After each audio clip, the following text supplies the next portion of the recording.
kuya. Lagi ang nanonood sa'yo. Salamat, salamat. Hello, shoutout ako sa mga kasolidos ko dyan, sa silang, mga kasopolista natin dyan. Basketball natin. Nag-champion. 5 wins, no loss, no draw, all of them default. Kanina ako sa dugout ng Ginebra. Binigyan naman ng snacks. Sir, ito isa sa pinakasikat na Ginebra fan. Pakilala ka naman sa mga Pauka Sports, sa mga followers. Hi, hello. Ako si Jody Alvarado from Huago, Pampanga. Japet!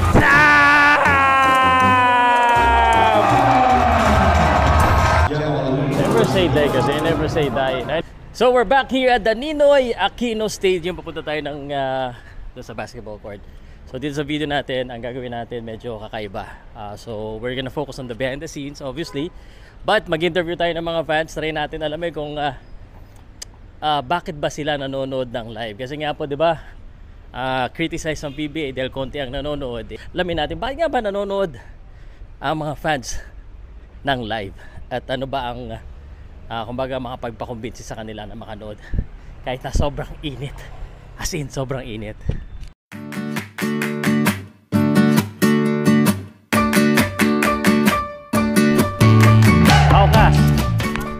Pauka Sports. What's up, bro? Napapalo na ako dyan, boss.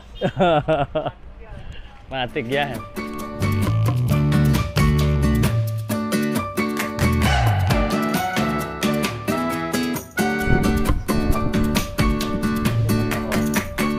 Basta, ano naman? Lagi kang present ha. Ayumamang ka ha. Sana po.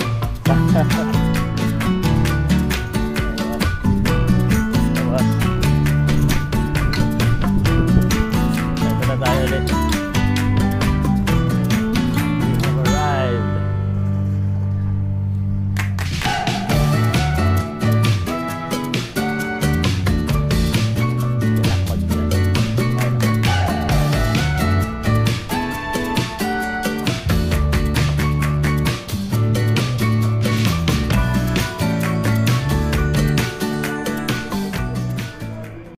So maaga pa, pwede pa kayo bumili ng tickets dito. Dito po yung bilihan ng ticket sa Ninoy Aquino Stadium. Okay, so nandito tayo sa harapan ng Ninoy Aquino Stadium. Mga nakasama natin mga kabarangay. Barangay. Ginebra. Yun, syempre pag Ginebra maraming nanonood. Ang tanong ko lang bro, ba't ka ba nanonood? Dahil sa barangay Ginebra na lang. Ikaw mukhang bata ka pa eh. Opo, pero mga almost lagpas 10 years na rin ako nanonood ng PBA. Sino pa player mong paborito noon? Kagiwa, syempre, Fast and the Furious. Bakit wala na si Kagiwa, nanonood ka pa rin? Team fan po ako diehard Ginebra fan, kaya napasa na hanggang kay Scotty, kala Japet, kala Kuya L.A. Tenorio po. Ikaw? Ganun din ako simula pa kala Wilmer Ong. Lahat ng Ginebra nanonood ka?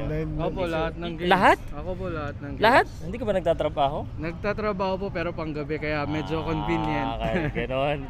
Kaya naman pala. Ang tanong ko, alam mo yung PBA, syempre na criticize tayo parang konti yung nanonood. Paano ba natin maparami yung mga nanonood? Siguro based sa observation ko, unang-una siguro ilapit sa out of town games yung PBA. Kasi more on laging nasa amin nasa Cubao lagi. Ito. Tapos ito, nasa Manila naman ngayon. Pwede na to, malapit sa akin to. Yun, okay din, Manila. Pero dapat Manila pa rin. More on out of town games. Saka secondly, yung presyo ng ticket siguro. Babaan pa? Babaan ng konti. Kasi kung natatandaan natin nung pagtas ng pandemic, sobrang baba nung tickets nun, like 300 lang yung pinakamataas. Ang daming nanonood sobra, kaya yun yung napansin ko. Okay, sige, good luck ha. Ikaw, ano suggestion mo? Sa akin lang yung parang maging mas competitive lahat ng teams. Para mas panoorin, kasi dati kahit hindi walang Ginebra puno talaga? Kasi mas competitive yung mga teams, bawat team lumalaban hanggang dulo. Ngayon lang, parang Ginebra, never say die lang. Dapat lahat ng team.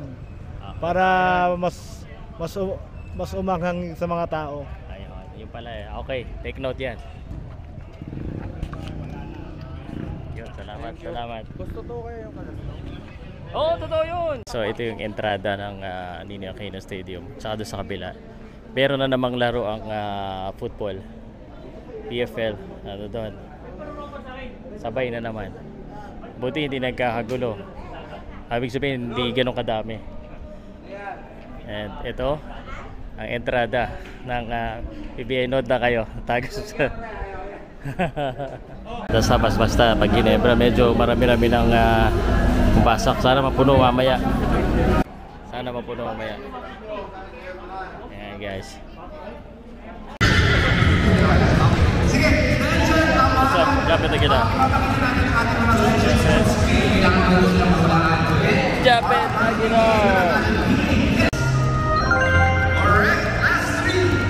So alright guys, so most of the time nakikita nyo yung sa court, di ba? So ito, pakita ko sa inyo behind the scenes ano ba nangyayari dito sa dugout. Well, hindi ko na makapasa tayo sa dugout, pero pakita ko sa inyo kung anong meron. So daan po natin dito. So next game is Ginebra.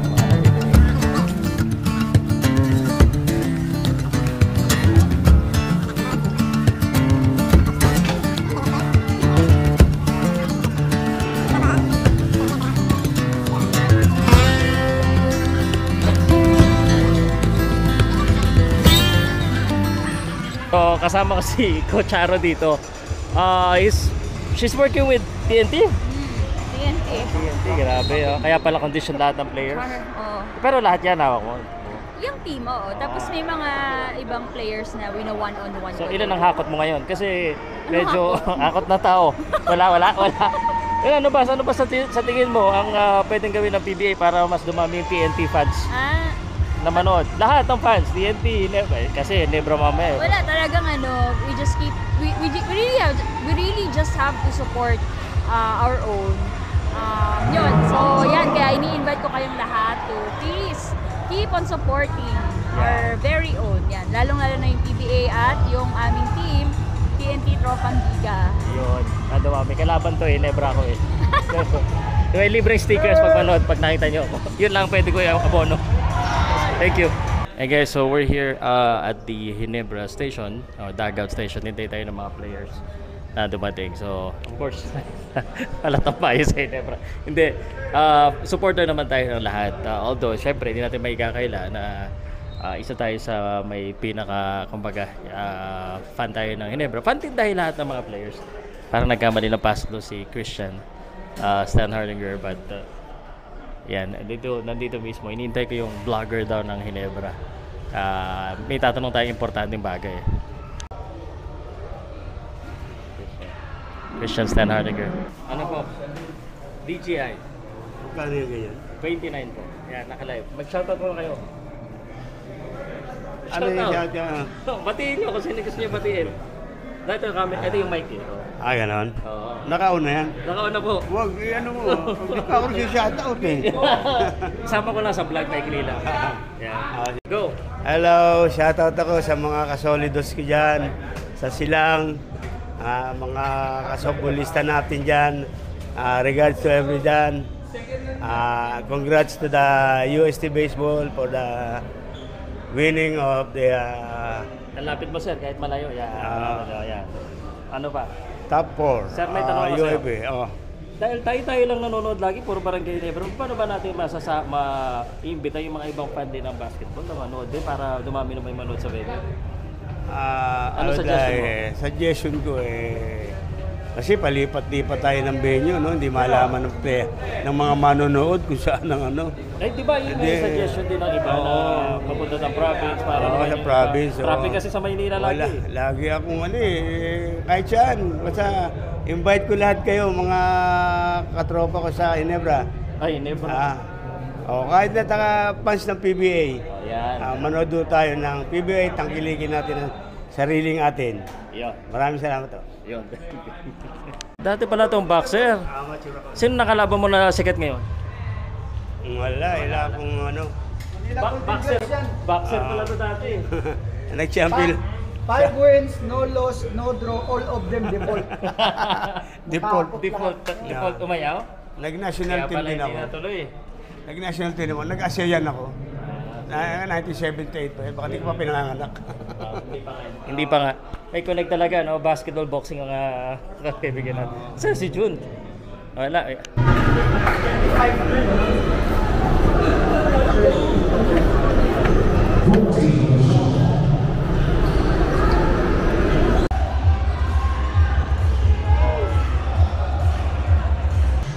Ganyan ako sa dugout ng Ginebra. Binigyan ako ng snacks. Hey guys, akit muna tayo sa taas. Kain muna tayo. Salamat Sir June ng Barangay Ginebra. Yan, snacks. So, ano pa tayo makakausap? Again, this is more fan-centric. Naiya pa. Next, first mga fans muna at saka mga staff. Dahil sa mga susunod, mga players na yan. Hindi na tayo maiya. Salamat guys. So pag-usapan po natin yung crowd ngayon. Ano? May actually, the crowd is much better today. Obviously, Ginebra. And maaga pa. So patapos pa lang to. Nabusog ako doon sa binisa. Naubos ko. Patapos pa lang to. So expect na sana makaka at least half full. So guys, it's 2 points lead. 2-point lead lang from TNT. 28 seconds.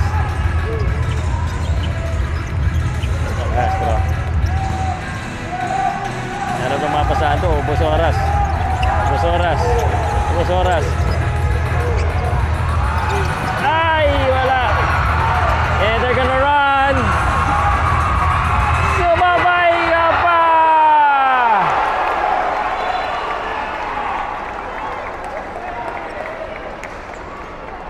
Ladies and gentlemen, we will have a review of the last out-of-bounds play.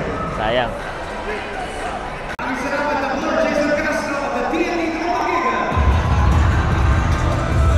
What's up guys? So, panalo po ang TNT. Meron ka chance pero hindi na napasok yung huling shot, no? 98-90. Okay. Kasama ko ito, isa sa pinakasikat na Ginebra fan. Pakilala ka naman sa mga Pauka Sports, sa mga followers ko. Hello, ako si Jody Alvarado from Wagwa, Pampanga. Panatiko ng Ginebra. Oh. At uwian to, no? Uwian? Uwian, Pampanga. Tumayo pa ng Rizal Memorial Stadium. Grabe. So, anong motivation mo? Bakit lagi kang nanonood? Kahit ang layo-layo ng venue, lagi kang nanonood ang laban ng Ginebra? Actually, since birth po, tatay ko, Ginebra fan na. So, ganun po kami kapanatiko. Sana yung mga ibang team, ganyan din po sila sa kanilang mga team like Okentex, Meralco. Manood din po sila sa PBA. Actually, ang PBA medyo kumukunti yung nanonood. So, kami pong mga Ginebra fan, suporta lang po sa PBA. Kung ano po yung makapasok na team, actually ako ano makapasok na team, pwede po rin po ako manood para suporta sa PBA. Pero ikaw pala, tinrain ka na ng tatay mo. Paano yung mga itinetrain? Ano ba, may suggestion ka ba para at least dumami yung manonood? Meron ka bang idea? Ano sa tingin mo dapat gawin ng PBA para hindi lang Ginebra ang manood? So actually, yun nga, minsan mga kailangan yung mga kabataan natin ngayon manood na ng basketball like PBA. Tapos yung mga fan ng mga player ng mga other team, imbitahin yung mga like kamag-anak, mga pamangkin nila na manood. So para umangat naman po yung PBA natin. So ganun lang po. Ginebra matik na nandito sila Oo nga, Ginebra. Shoutout ka muna, shoutout ka. Shoutout sa mga dyan yung mga barangay council ng Santo Cristo, Guagua. Ito pala si Consi Jody ng Guagua. Kagawad ako. Kagawad po ako doon. No, yung mga Chicha Bikers. Tapos yung mga CS Velasquez Funeral Home workers. Maraming salamat lalo na kay Focus Sport. Ayun, thank you po. God bless. Yung mga yung mga nasasakupan niya, pipila niya ng ticket daw. Okay, no problem. libre. Tayo dyan. Sige bro. Okay, thank you. God bless po. Thank you. Wala, very good. Nagkagulo na si Christian Stan Hardinger.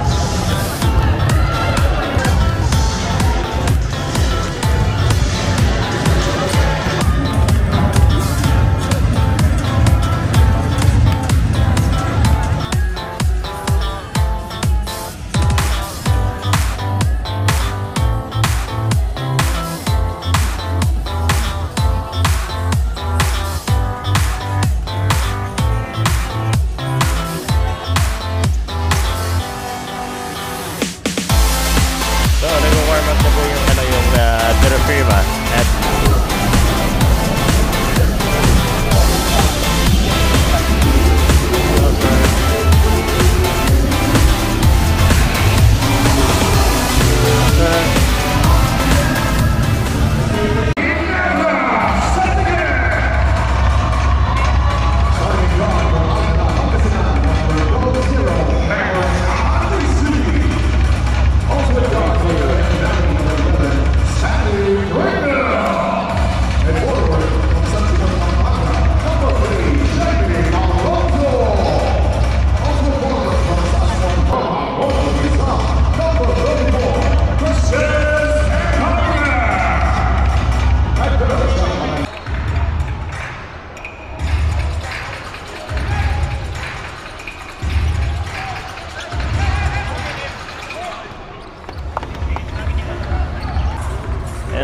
LA Tenorio. Ang ganda naman nun. Medyo hindi maganda yung laro ng Ginebra ngayon na 28-23. Nasa palpal doon sa Japet. Ang galing din ito. Ang magaling sa terra firma itong Chongson. Kaso na-mintes niya ito. Galing yung Wami Chongson. Galing. Japet!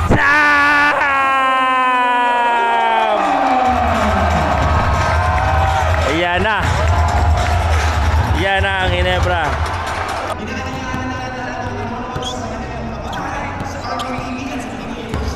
Hindi lalaro si Scotty. Okay, hindi hindi makaabol ang Ginebra 84-75. Lagi may balik ang terra firma. Lagi may balik. Alright, it's 41 seconds, 91-82, a 9-point lead by terra firma. So, pwede pa naman, mahirap. But they gotta make a shot here. Ay, wala talaga silang The story of the game, hirap makahanap ng opensa ang Barangay Ginebra.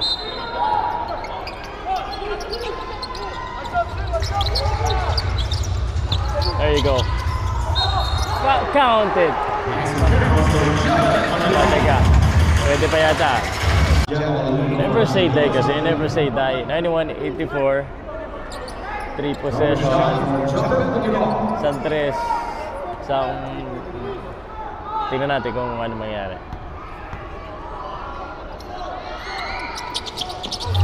Japet. 91-85.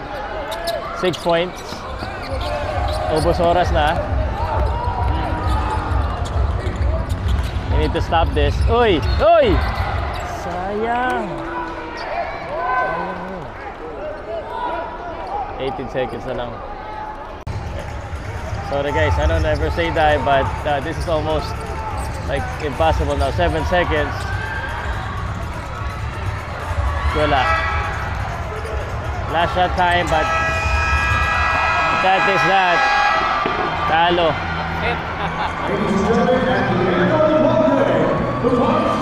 Alam po ang Ginebra 91-85. 91-85. Talo. Salamat bro. Sticker gusto mo? Ay, sige po. Talo. Thank you ah. Lagi ang nanonood sa'yo. Salamat. Thank you. Okay, post ko lang yung yung talo tayo. Mamaya ulit na. So hey guys, so tapos na po yung laban ng Ginebra against terra firma. Well, masyado natin in-underestimate ng terra firma. Galing. Actually, I'm very impressed dito kay Chongson, Wami Chongson, tsaka yung Juan Gomez de Liano. Sobrang galing maglaro. Yung kay Chongson talaga ako very impressed. Basta parang he can really score.